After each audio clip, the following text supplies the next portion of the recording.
오늘은 구전적 문화권과 이야기식 복음 커뮤니케이션에 대해서 잠시 말씀 나누도록 하겠습니다.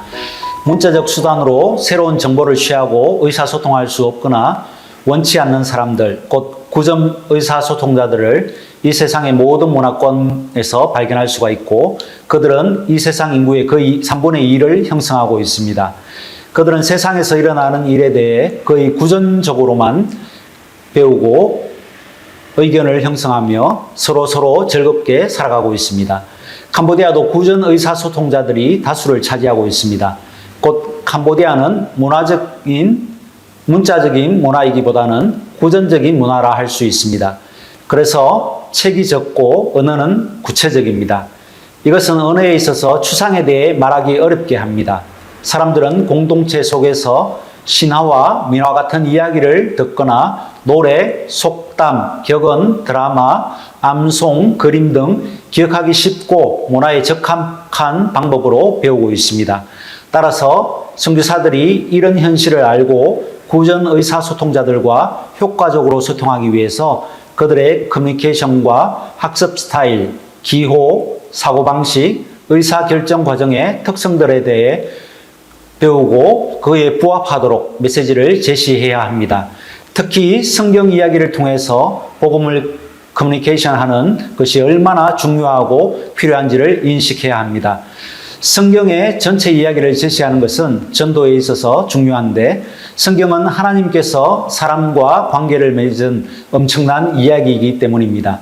많은 선교사들이 그리스도를 전하기 위해서 창세기로부터 시작해서 다양한 이야기와 비유를 들어서 십자가까지 이어지는 방법들을 사용해 왔습니다. 곧 연대기적 성경 이야기 전달 방식입니다. 전체 성경 이야기를 통해 수신자들 안에 하나님, 창조, 죄, 희생, 구원에 관한 성경적 세계관을 발전시키는 것입니다. 시간을 두고 성경 이야기들을 가지고 현지인들이 가진 세계관의 장벽을 상대하다 보면 그 자신의 세계관에서 비롯된 이야기들보다 더 파괴력 있는 성경 이야기를 받아들이도록 인도할 수 있습니다. 왜냐하면 성경 이야기는 가장 위대한 이야기일 뿐만 아니라 가장 참된 이야기, 곧 우리의 삶과 세계를 설명하고 의미를 주는 유일한 이야기이기 때문입니다.